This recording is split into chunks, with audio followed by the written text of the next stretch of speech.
It's time for This Week in Wokeism. I am a Marine. It pains me to give the Navy any credit. Believe me when I say that we have to have a strong Navy. Even our founding fathers who believed in tiny, tiny standing armies, they thought they were a danger to liberty, that they were all about the tiny military life. Even the founding fathers knew America must have a strong Navy. We simply must. You understand what it means if we don't have a strong Navy, right? I want you to understand this before I go into this new report that came out about the Navy. You understand what it means if China is able to sweep our Navy off the seas and approach our shore unencumbered. You do understand that means hundreds of thousands, millions of Americans dead. You understand what it means if China is able to park a few battleships right off the coast of Los Angeles and begin bombarding it. You know what that looks like. Buildings falling, women and children dying in droves. Does it sound like I'm trying to scare you? Good, because I am. I want you to do me a favor after the show tonight. After you're done with the show, I want you to go get a book on World War II. Not a normal book, not D-Day or Pearl Harbor or Battle of the Bulge or any of the high points you know as an American. I want you to go find books that give you the Japanese perspective or the German perspective in World War II, what their civilians went through in Berlin while the city was bombed into oblivion and the Russians were coming in to rape and pillage everything. I want you to read about the firebombing of Tokyo, where 100,000 citizens burned to death. You don't want to lose a major war. You don't know what that's like. I don't know what that's like. I only know what I read. If we have a Navy that can be swept off the sea, we will lose a major war. And that means people dying by the 1,000, 10,000, million if they so choose. Having a Navy prepared to stop China is that big of a deal. So we have a new report out. We commissioned a retired Marine Corps general or retired admiral, Congress did this, to do a report. They wanted to know, how bad is it in the Navy?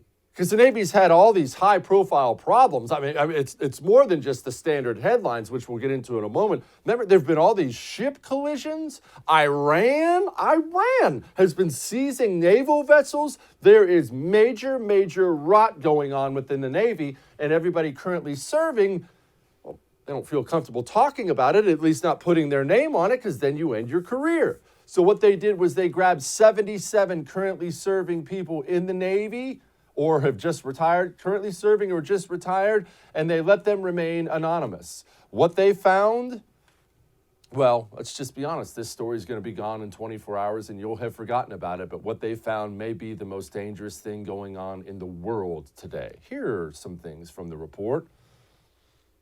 While programs to encourage diversity, human sex trafficking prevention, suicide prevention, sexual assault prevention, and others are appropriate, they come with a cost. The non-combat curricula consume Navy resources, clog inboxes, create administrative quagmires, and monopolize precious training time. By weighing down soldiers with non-combat related training and administrative burdens, both Congress and Navy leaders risk sending them into battle less prepared and less focused than their opponents. I have quotes from some of these serving members, and I want you to remember something. Remember this. When I read you these quotes, who's the one who's been telling you there are only so many hours in a day? If you train for a year to kill me, and I train for a year to kill you, and I spend 5 hours a day making sure gay people and women and trans and black people are comfortable, and then the other 5 hours learning to kill you, and you train all 10 hours a day learning to kill me, I'm going to die when we meet. I've been warning you that time is finite. We don't have time for this. And of course, that's why the show is called I'm Right, because I was right once again. Remember, when I read you these quotes, remember this. China is spending every waking moment thinking about murdering you. Remember that. This is from a Navy lieutenant. Sometimes I think we care more about whether we have enough diversity officers than if we'll survive a fight with the Chinese Navy. It's criminal. They think my only value is as a black woman. but you cut our ship open with a missile and we'll all bleed the same color. This is from a Navy senior enlisted leader. I guarantee you every unit in the Navy is up to speed on their diversity training. I'm sorry that I can't say the name of their ship. I can't say that. I can't say the same of their ship handling training. Remember that huge fire we had in San Diego?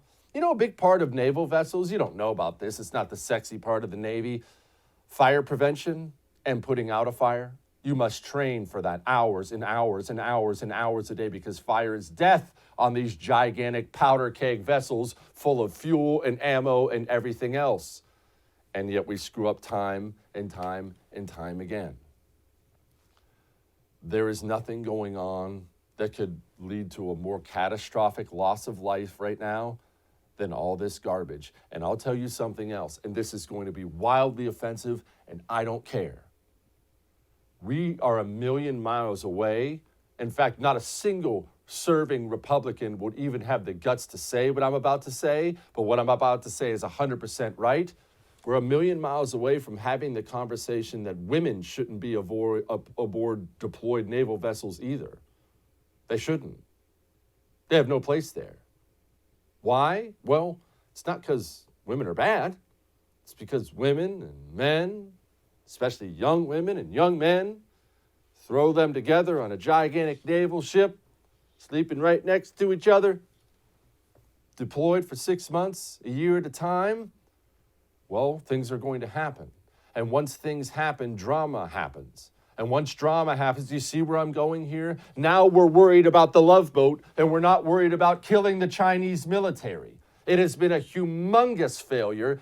Every person I've talked to within the Navy admits it, including the women within the Navy admit it, and not one single elected Republican even, let alone Democrat, will bring up women shouldn't be on these ships. I brought up these collisions in the very beginning. Do you know I know something about one of those collisions? I will not tell you which collision, and I can't give out the name because I am sworn to secrecy. You know why one of those collisions happened? Because one of the women who was supposed to be watching that part of the ship that night got in a fight with her boyfriend on the ship and did not go to her post. Never read about that, did you? That's real. Again, that's not anti-women. That's men and women are how God made us, and we shouldn't be on ships together for 6 months at a time if we want to live. Hey, thanks so much for watching the first on YouTube. If you liked what you saw, go ahead and like and subscribe. You heard me, like it, subscribe. You'll get a lot more of it and a lot more of me. Thanks.